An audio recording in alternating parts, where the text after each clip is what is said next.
हार मानना मेरा मिजाज नहीं, सूरज का मिजाज नहीं। सूरज ने कह तो दिया है जोश जोश में प्रशांत से, पर उसे क्या पता कि उसकी हालत पतली होने वाली है। एक शर्त सूरज की थी, एक शर्त प्रशांत की। क्या सूरज कर पाएगा प्रशांत की शर्त पूरी? जानने के लिए सुनिए कहानी का ये भाग।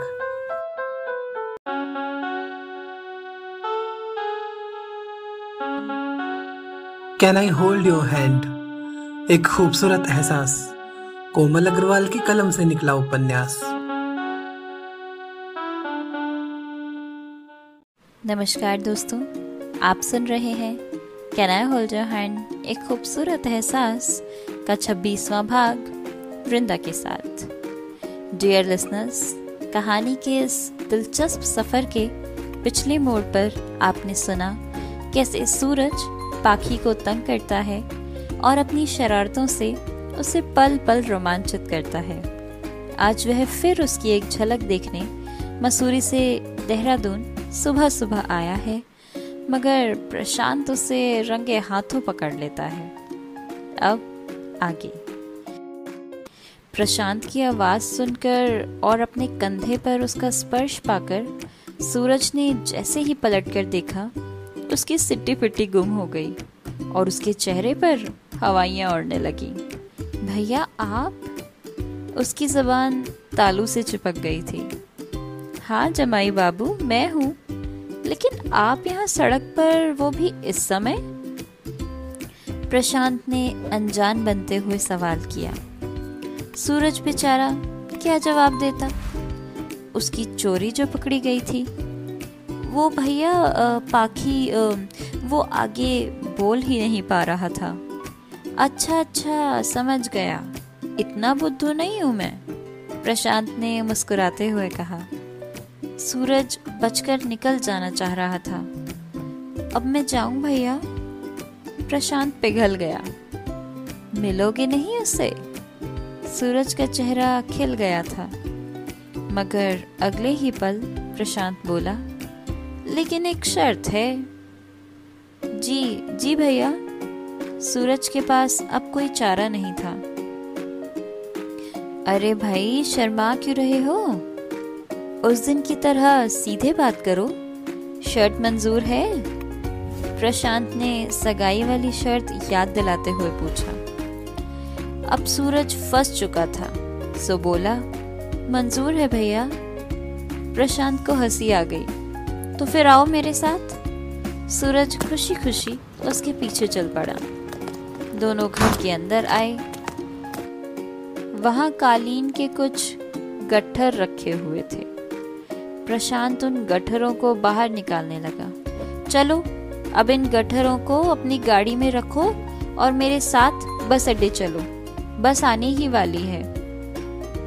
बेचारा सूरज, जिसने कभी एक मग या ग्लास के अलावा कुछ नहीं उठाया था, आज भारी भरकम गट्ठरों को उठा उठाकर अपनी गाड़ी की डिक्की और पिछली सीट पर रख रहा था। अरे ऐसे नहीं, ठीक से पकड़ो। प्रशांत उसे आदेश पर आदेश दे रहा था। पसीने की बूंद सूरज के माथे पर चमक रही थी। इतना वर्कआउट तो जिम वाले भी नहीं करवाते। वह बड़बड़ाया, शर्त पूरी नहीं कर सकोगे तो हार मान लो। प्रशांत ने व्यंग किया। अब सूरज दृढ़ निश्चय कर बोला, नहीं भैया, हार मानना मेरा मिजाज नहीं, सूरज का मिजाज नहीं। चलिए, बस आने ही वाली है। उसने आखिरी गट्ठर रख डिग्गी बंद की और प्रशांत के लिए साइड डोर ओपन किया। प्रशांत बैठ गया। सूरज भी ड्राइविंग सीट पर आकर जम गया और उसने आत्मविश्वास के साथ कार स्टार्ट करी। प्रशांत मन ही मन उससे बहुत प्रभावित हुआ। पहले ही वह सूरज के बाहरी व्यक्तित्व पर फिदा था। आज उसने अपने आंतरिक गुणों से उसे जीत लिया था। प्रशांत उससे मसूरी के होटल बिजनेस के बारे में बातचीत करने लगा। सूरज ने होटल गैलेक्सी और प्रताप कोठी के रेनोवेशन वगैरह की बातें उसे बताईं। प्रशांत भी उसकी बातों में डूब ही गया था। बस अड्डे पर बसें खड़ी हुई थी। सूरज ने कार रोकी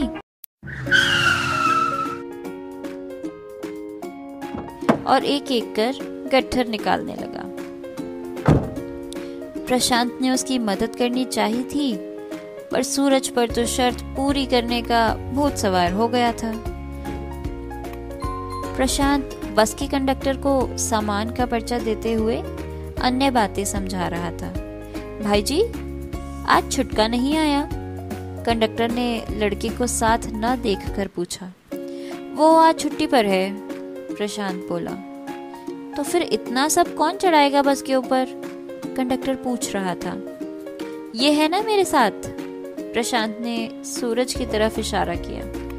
कंडक्टर ने सूरज को एक नजर देखा और फिर बोला, ये क्या नया लड़का रखा है भाई जी? प्रशांत ने हामी में सर हिलाया। ओए हीरो, चल फटाफट गट्ठर चढ़ा। सूरज उनके पास ही खड़ा था। यह सुन उसकी तो बोलती ही बंद हो गई। 100 से भी अधिक स्टाफ को अपनी एक आवाज से सहमा देने वाला सूरज प्रशांत के रौबदार व्यक्तित्व के सामने आज संकुचित हुआ जा रहा था।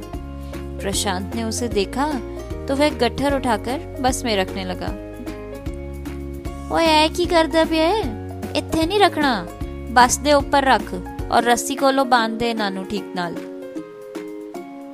कंडक्टर ने उसे डांटते हुए कहा। सूरज बेचारा जैसे तैसे करके बस के ऊपर गट्ठरों को चढ़ाने लगा। प्रशांत पहले ही बस के ऊपर चढ़ गया था। वह सूरज की मदद से सभी गट्ठरों को ठीक से बांधने लगा। धूल, मिट्टी और पसीने से सूरज तरबतर हो चला था। काम खत्म करके दोनों कार में आ बैठे।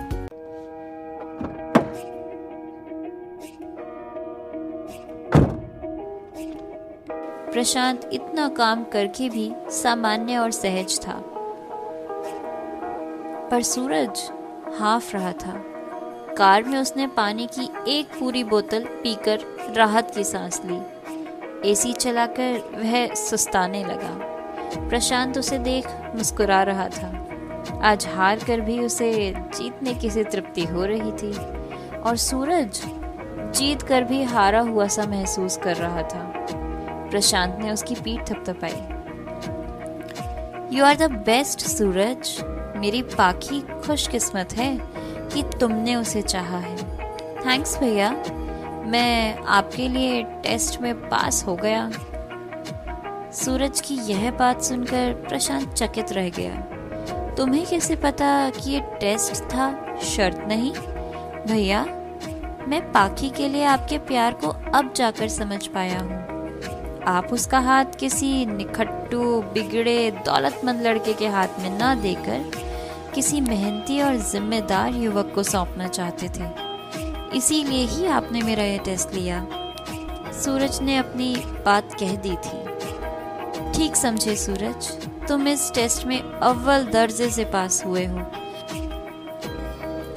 अब मैं पूरी तरह बेफिक्र हूँ कि मेरी लाडो के लिए तुमसे योग्य वर हो ही नहीं सकता। प्रशांत ने अपने आंसू छिपाते हुए कहा। सूरज ने अपना हाथ उसके हाथ पर रख उसे भरोसा दिलाया। मैं पाखी को हमेशा खुश रखूंगा भैया, वादा करता हूँ। उस पर कभी कोई आंच नहीं आने दूंगा। प्रशांत सूरज को अपने साथ लिए घर के भीतर आया। आशा के मुताबिक सब अपने कमरों में ही थे। सीढ़ियों की तरफ इशारा कर प्रशांत ने सूरज को छेड़ा। जाओ, मिल लो और सुनो, अब ये घर जितना उसका है और मेरा है, उतना ही तुम्हारा भी है। उससे मिलने के लिए तुम्हें किसी की इजाजत लेने की जरूरत नहीं है। सूरज को तो ये सुन पंख लग गए थे। वह ऊपर गैलरी में पहुंचा। पाखी तो ये सोच सोच कर शर्म से गड़ी जा रही थी कि आज की इस लैला मजनू वाली हरकत के बाद वह भैया को कैसे फेस करेगी। उसे लगा प्रशांत आया है। उसने आंखें बंद कर ली। सूरज वहां एक कमरा देख उसके अंदर आया। पाखी को सामने बेड पर आंखें बंद किए बैठा देख उसे शरारत सूझी। वह दबे पांव उसके पास चला गया। पाखी ने कान पकड़कर कहा, सॉरी भैया, सॉरी। सूरज उसकी इस मासूम अदा पर फिदा होते हुए उसके चेहरे के पास अपना चेहरा ले जाकर बोला, भैया नहीं, तुम्हारा सैया मेरी जान। तो डियर लिसनर्स, आशा है आप सब इस कहानी को भरपूर एंजॉय कर रहे होंगे और प्यार के नए नए रंगों से परिचित भी हो रहे होंगे। अगले भाग में पढ़ने को मिलेंगे कुछ और नए एहसास, नए जज्बात, मेरे यानी वृंदा के साथ। आगे सुनने के लिए कनेक्टिंग ड्रीम्स को कीजिए सब्सक्राइब और हाँ, नोटिफिकेशन बेल भी प्रेस कीजिए क्विक अपडेट्स पाने के लिए। पसंद आया तो लाइक का बटन जरूर दबाइए, शेयर कीजिए अपने फ्रेंड्स एंड फैमिली के साथ और अपनी फीलिंग्स शेयर कीजिए हमसे कमेंट्स के द्वारा। Stay tuned with connecting dreams. Thank you.